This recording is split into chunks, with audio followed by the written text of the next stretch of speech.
So అందుకనే మీ అందరూ కూడా ఒకసారి మనం ఒక బాధ్యత తీసుకున్నప్పుడు అందరూ కూడా కలిసికట్టుగా చేసుకోవాలి, అభివృద్ధి చేయాలి గ్రామాలను. అదేవిధంగా డెవలప్మెంట్ యాక్టివిటీస్ కూడా మనం చేయాలి. జనవరి నుంచి సంక్రాంతి నుంచి నేను కూడా 3 నెలలు కంటిన్యూగా ఫీల్డ్లో ఉంటాను. గ్రామాల్లో అక్కడక్కడ చిన్న చిన్న విభేదాలు ఉన్నాయి, పార్టీ పరంగా వాటిని కూడా పరిష్కారం చేయాల్సిన అవసరం ఉంది. నేను మీకు అందరికీ చెప్పేది ఒకటి, ఇది ఒక మంచి అవకాశం. 5 సంవత్సరాల ఒక రాక్షస పరిపాలనలో మనం ఎన్నో కేసులు పెట్టించుకున్నాం, కార్యకర్తలు చనిపోయారు, ఎన్నో ఇబ్బందులు అవమానాలు మనం పడ్డాం. అందరం కష్టపడి పనిచేసాం 3 పార్టీల నాయకులు. ఈ కష్టాన్ని మనం కార్యకర్తలు మరి ఏ విధంగా కష్టపడ్డారో వాళ్ళందరికీ కూడా మనం అన్ని విధాలుగా న్యాయం చేయాల్సిన అవసరం ఉంది. మీరు విభేదాలు పెట్టుకొని ఒకరు విభేదాలు పెట్టుకుంటే అభివృద్ధి కార్యక్రమాలకు ముందుకి పోవు, కార్యకర్తలకు న్యాయం జరగదు. అందుకే నేను అక్కడక్కడ ఆలోచిస్తున్నాను, ఇన్ఫర్మేషన్ తెచ్చుకుంటున్నాను. మన దగ్గరికి వచ్చే వాళ్ళే కాకుండా మన దగ్గరికి రాకుండా ఎవరైతే కష్టపడ్డారో వాళ్ళని కూడా పిలిపించి వాళ్ళు కూడా పదవులు ఇవ్వాలని అనుకుంటున్నారు. దాన్ని కూడా ప్లాన్ చేస్తా ఉన్నాను. అందుకే మీరు కూడా గ్రామాల్లో అందరూ కూడా కుటుంబంలో కలిసిమెలిసి పనిచేయాల్సిన అవసరం ఉంది. అందుకే మనందరం ఈరోజు చూస్తే పార్టీ ఒక కార్యక్రమం అప్పచెప్తే ఎంత సిన్సియర్గా చేస్తారంటే మీకు నేను ఈరోజు చెప్తాను. నవంబర్ 26, 27 తారీఖుల్లో మనం సభ్యత కార్యక్రమం మీద ఒక మీటింగ్ పెట్టుకున్నాం ఇక్కడ. ఆ రోజు 175 నియోజకవర్గాలు ఉంటే మన గురజాల నియోజకవర్గం సభ్యత్వంలో 175వ స్థానంలో ఉంది 26, 27 తారీఖుల్లో నవంబర్. అదేవిధంగా మన 11వ తారీఖు మనం డిసెంబర్ 11వ తారీఖు మరలా ఇదే సాగునీటి సంఘాల దానికి ఇక్కడ మీటింగ్ పెట్టుకుంటే 175 నుంచి 18వ స్థానానికి వచ్చింది డిసెంబర్ 11కి. అదే నిన్న చూస్తే రాత్రి మనం పొందిన సమాచారం ప్రకారం 18 నుంచి నిన్నటికి 8వ స్థానానికి వచ్చాము. మనకి 1,00,000 సభ్యత్వాలు టార్గెట్ ఇచ్చారు. గత ఎన్నికల ముందు 2 సంవత్సరాల్లో మనం 2 సంవత్సరాల క్రితం కుప్పం 64,000 చిల్లర చేస్తే మనం 62,000 చేశాం. రాష్ట్రంలో 2వ స్థానం మనం సభ్యత్వంలో వచ్చాం. అదేవిధంగా భవిష్యత్తు గ్యారంటీలో 3వ స్థానంలో వచ్చాం. అన్ని కార్యక్రమాలు చేయటంలో మనం రాష్ట్రంలో మొట్టమొదటి స్థానంలో ఉన్నాం. కానీ ఈరోజు అధికారం వచ్చింది, బాగా అక్కడక్కడ కొన్ని నియోజకవర్గాలు ఇంకా ముందుకు వెళ్తా ఉన్నారు.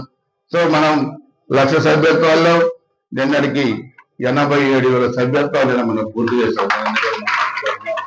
మనకి ఇచ్చిన టార్గెట్ లో ఇంకా 13,000 మనం చేయాలి.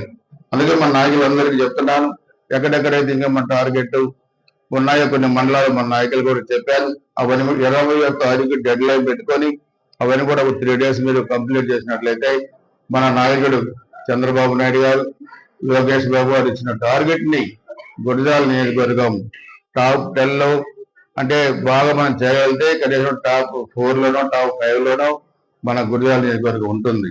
ఆ రోజు కూడా మన వాళ్ళు కొంతమంది అన్నారు అధికారానికి ముందు బాగా చేశారు, అధికారం తర్వాత కొద్ది స్లోగా ఉన్నారని. స్లోగా ఉంటే లేదు, మనం ఎప్పుడు కూడా మన నాయకులకి కార్యకర్తలకి పని మనం చెప్పి చేయించుకోవాలి. అందుకే అందరం కూడా ఒక కుటుంబంలాగా ముందుకు వెళ్లాల్సిన అవసరం ఉంది. నేను మీకు చెప్పేది ఒకటి, 3 మున్సిపాలిటీలు మిగతా అన్ని గ్రామ పంచాయతీలకి నిధులు తెచ్చుకోవాలి. మనం దానికి ఒక ప్లాన్ ఆఫ్ యాక్షన్ ఉండాలి. మున్సిపాలిటీకి ఒక ప్లాన్ ఆఫ్ యాక్షన్ ఉండాలి, గ్రామ పంచాయతీకి ఒక ప్లాన్ ఆఫ్ యాక్షన్ ఉండాలి. మనకి టెంపుల్స్ ఉన్నాయి, దైద, అదేవిధంగా భట్రుపాలెం, అదేవిధంగా గుత్తికొండ, మోర్జంపాడు, ఇవన్నీ టెంపుల్స్ ఉన్నాయి. అవన్నీ కూడా ఫారెస్ట్ లో ఉన్నాయి. ఆ ఫారెస్ట్ లో డిపార్ట్మెంట్ లో ఉన్న టెంపుల్స్ ని కూడా మనం నిధులు తీసుకొచ్చి ఇంకో కోటపోలాగా మనం చేసుకోవాలి. ఇప్పటికే దయద మనం ఏంటి మనం చేశాం. సో దాన్ని కూడా ప్రణాళిక తెచ్చుకొని ముఖ్యమంత్రి గారిని కలిసి మనం ఆ నిధులు కూడా తీసుకురావాల్సిన అవసరం ఉంది. మీరు దానికి ఒక ప్లాన్ ఆఫ్ యాక్షన్ నాయకులందరూ కూర్చొని తయారు చేయాలి. ఏ గ్రామానికి ఎన్ని నిధులు కావాలి, ఏ డిపార్ట్మెంట్ లో ఎన్ని నిధులు కావాలి, అవన్నీ కూడా మీరు తయారు చేసి ఇచ్చినట్లయితే రాబోయే మన 5 టైంలో ఇవన్నీ కూడా మనం కంప్లీట్ చేసుకోవడానికి అవకాశం ఉంటుందని చెప్పుకొని నేను మీ అందరూ కూడా తెలియజేసుకుంటాను. ముఖ్యంగా ఈరోజు మనం ప్రాజెక్ట్ కమిటీ ఎన్నికలు కూడా ఉన్నాయి. Nagarjuna Sagar project committee chairman, vice chairman ఎన్నికలు కూడా ఉన్నాయి. అందుకే మన నియోజకవర్గం నుంచి మనం పులికూరి కాంతారావు గారి ప్రైవేట్ కంపెనీ కూడా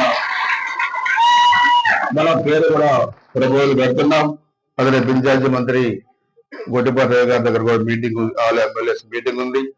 దాన్ని ముఖ్యమంత్రి గారి దగ్గర కూడా తీసుకెళ్లి ఈ పదవి మన నియోజకవర్గానికి కాంతారావు గారికి వచ్చేట్టుగా తప్పకుండా నేను ప్రయత్నం చేస్తానని చెప్పి తెలియజేస్తా ఉన్నాను.